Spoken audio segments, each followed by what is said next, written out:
Hello વિદ્યાર્થી મિત્રો, સ્વાગત છે એકવાર ફરી. આ વખતે કંઈક વધારે જ સમય લીધો વિડીયો મૂકવામાં, પરંતુ આના પહેલાંના 8 પાર્ટમાં આપણે શું શીખ્યા એ જોઈએ. સૌપ્રથમના પાર્ટમાં આપણે સાદી વાત કરી હતી, ABCD, અંગ્રેજી બારાક્ષરી, ફળો અને અન્ય વસ્તુઓના અંગ્રેજી નામ, સાદી વાક્ય રચના શીખ્યા, WH પ્રશ્નો બનાવતા પણ શીખ્યા. મોસ્ટ ઓફલી આપણે જે અંગ્રેજીમાં જરૂરી બેઝિક જે વસ્તુઓ છે એ બધી વિશે આપણે વાત કરી લીધી છે. હવે આજે આપણે વાત કરવાની છે, આગળનું વ્યાકરણ તો શીખશું, પરંતુ એની પર કે તમે આ અંગ્રેજી એકદમ પાક્કું કડકડાટ કેવી રીતે કરી શકો.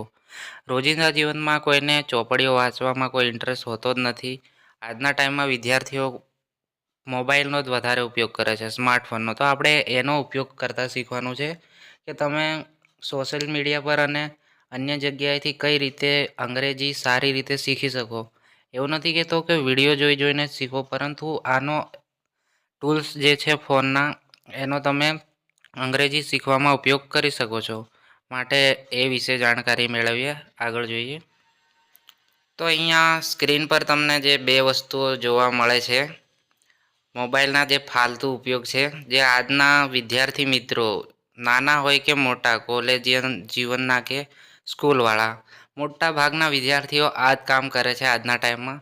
ફ્રી થયા નહીં કે ફોન લઈને બેસે અને ઇન્સ્ટાગ્રામમાં, મોટાભાગે તો આજે યુટ્યુબ પણ નથી જોતા, માત્ર રીલો જ ટીપવાનું કામ કરે છે.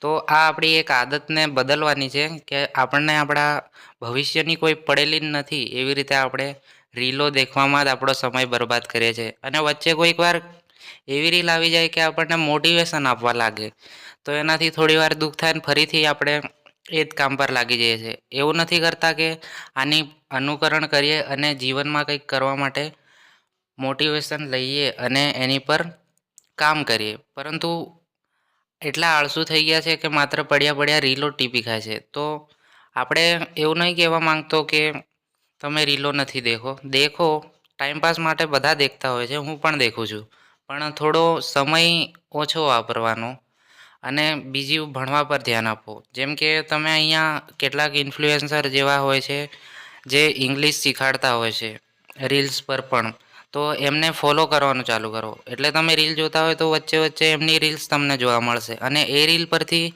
તમે શીખશો તો ખરા થોડું ઘણું.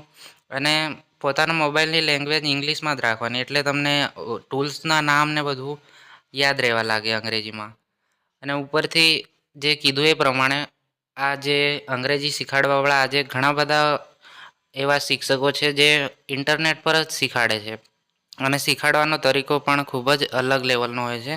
તો તમે એમને ફોલો કરો તો તમને ખૂબ ઝડપથી અંગ્રેજી આવડશે. ટાઈમપાસ કરતાં પણ વચ્ચે આવું કામ પણ કરો થોડુંક, એટલે ફાવે. અને યુટ્યુબ પર જે આ 2-2 કલાકના પિક્ચરો અને અન્ય વસ્તુઓ જોવામાં જે ફિઝૂલ ટાઈમ બગાડો છો, એના કરતાં તમે અંગ્રેજી વ્યાકરણના અને અન્ય સબ્જેક્ટના અથવા કોઈ જોબ વિશે આવા સર્ચ કરતા રહો તો તમારી ફીડ બદલાશે, જેના કારણે આવા વિડીયો તમારા યુટ્યુબ પર અને ઇન્સ્ટાગ્રામ પર આવતા રહેશે, જેથી તમે જાતે સંઘર્ષ કરીને ના જુઓ, પણ અચાનક તમારી સામે આવશે તો તમને કદાચ ઇન્ટરેસ્ટ આવે અને જોઈ લો. એવી રીતે કોશિશ કરો જેનાથી તમે અંગ્રેજી ઝડપથી શીખી શકશો. આજના ટાઈમમાં આ એક ખોટી આદત પડી ગઈ છે કે જેનાથી કોઈ ભવિષ્યની પડેલી નથી, અને માત્ર રીલો દેખવામાં અને પિક્ચરો દેખવામાં આખો દિવસ બરબાદ કરી નાખતા હોય છે. પાછળથી પછતાવાથી કોઈ ફાયદો નહીં થાય, એટલે કોશિશ કરો કે તમારી જીવનની આદતો બદલો. આગળ વાત કરીએ હવે આપણે ગૂગલનો ઉપયોગ.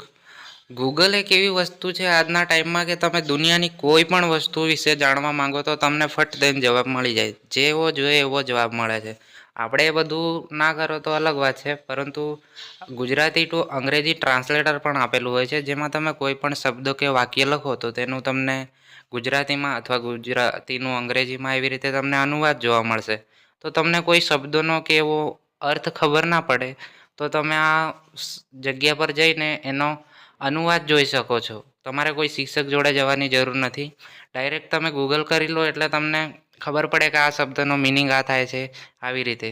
એટલે ગૂગલના ઉપયોગથી પણ તમે અંગ્રેજી શીખી શકો છો. અને વાક્યરચના તો આપણે શીખ્યા છે, એટલે શબ્દોના અર્થને એ જોવા માટે તમે આ ગૂગલનો ઉપયોગ કરી શકો છો. અને બીજું બધું પણ ઘણું બધું છે જે જોવા ઈચ્છતા હોય તો તમે ગૂગલ પર સર્ચ કરી શકો છો. હવે આપણે આ 0 ટુ હીરો સુધી જે અંગ્રેજી આપણે શીખ્યા છે વાક્યરચના સુધી, તો એના બેઝ પર આપણે આ 4 ક્વેશ્ચન પૂછ્યા છે વાક્યો, જેનું તમારે ખાલી અંગ્રેજીમાં અનુવાદ કરી કમેન્ટમાં લખવાનું છે. વધારે કશું છે નહીં, પણ પાર્ટ 8 સુધી ઘણા વિદ્યાર્થીઓએ જોયું છે, સારો સહકાર આપ્યો છે, માટે જોઈને લખો.